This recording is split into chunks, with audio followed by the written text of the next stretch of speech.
So there was this story going around the other day that I kind of wanted to talk about here a bit. It has to do with PlayStation being doomed and completely out of the market in like the next 10 years.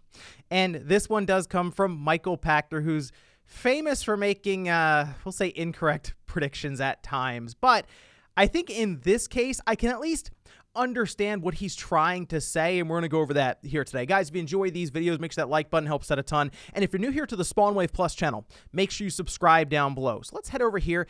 This is posted up by DualShockers, and we can see it says Michael Pachter predicts PlayStation will not exist in 10 years.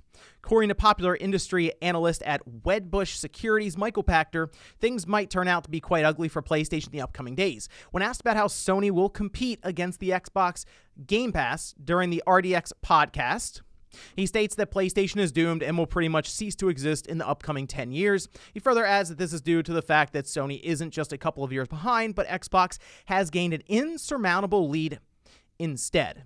So the idea here that he's obviously alluding to is that Microsoft is targeting a subscription-based model for their overall gaming division, whereas Sony is still sticking with the more traditional route of have a console, sell it, and then everything flows through that console. For Microsoft, the Xbox primarily exists as a means to get you into Game Pass.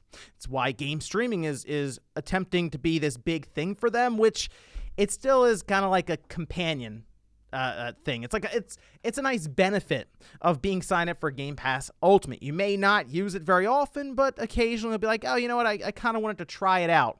Let me try streaming this game, and oh, it also has touch controls. That's kind of fun. But you're not going to sit down and primarily stream games consistently. At least I don't believe most people who have purchased an Xbox Series console are looking to do that. But Pachter is saying that, yeah, in about 10 years, PlayStation will not exist, which tells me that he is at least thinking that in 10 years, this generation, once it ends, we will be primarily focused on game streaming along with subscription services like Xbox Game Pass. And if that is the case, if in 10 years we aren't really using consoles like that, we are just streaming everything through a web browser or through our TVs, yeah, he's probably going to be right then, because Sony would clearly have to pivot their entire business model. We know that they are going to have some sort of subscription service currently named Spartacus. It's been going around a lot as something they will use in order to create a backlog of older legacy systems and games from like the PS1 to all of that. And then also they're going to have game trials, and game streaming will be all tied into that, kind of like PlayStation now. But it seems like they're going to stop just short of what Microsoft is doing with Xbox Game Pass, where those day one releases from their first parties are not there. At least not initially. Eventually they could go, as you do see some of those games fall in price to where they're probably like, yeah, whatever, throw it on there.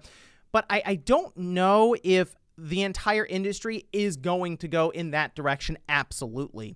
I think right now what you see from people, especially analysts and others who are into industry, looking at this whole picture, and they're like, well, clearly it has to go the route of music and movies. Like it just has to, right?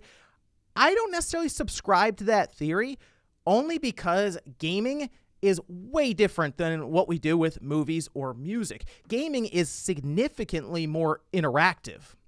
Like if you have Netflix, right, or Amazon Video, Prime Video, or HBO, or any of these popular streaming sites, you subscribe to it because it has certain TV shows or movies there, and you go on your TV, you pick it, and you put your controller, your remote down, and then you just watch it.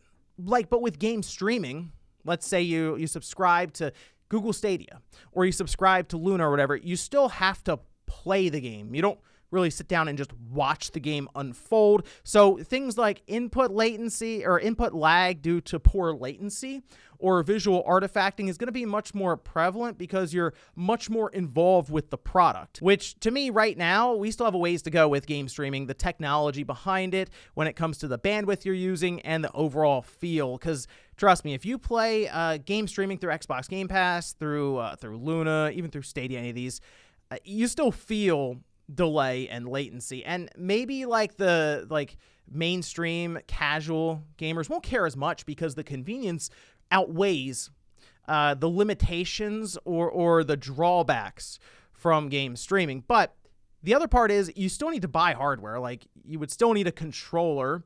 You have touch controls for some games on Xbox Game Pass that they're streaming, but it's not great. It's very clunky. Sometimes you don't really know which buttons you're pressing. You have to play around with all of this, and it's not something I would play like the latest Elden Ring with, or any kind of fighting game or anything there.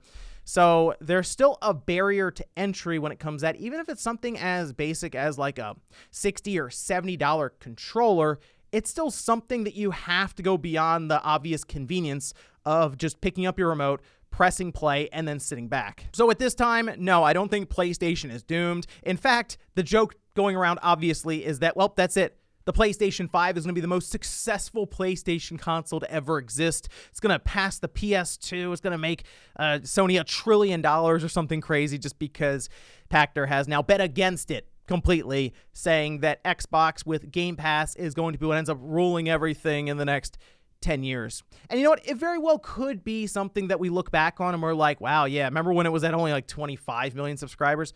Now it's at 150, 200 million subscribers, you know, a decade from now. So I think we're still kind of in this wait and see approach as to which way the market is going to turn.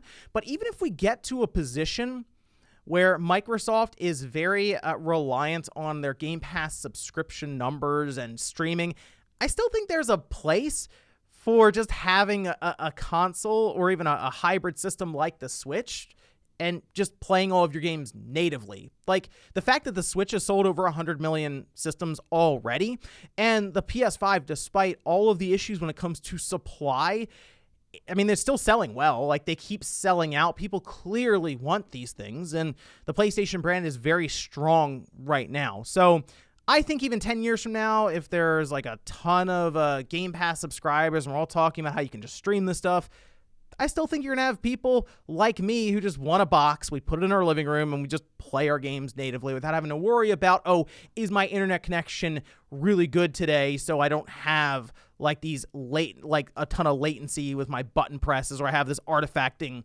on my screen. But let me know what you guys think about this whole thing down below. Yes, it's one prediction and comment from Michael Pachter, but it really stirred up a lot of talk online about the future of games. I mean, we're going to find out one way or the other. It'll probably take about, like I said, 10 years minimum to find out. But I don't at all think this is the last generation that we're going to see Sony create a physical box for your living room. Thanks, guys, for watching, and I'll see you next time.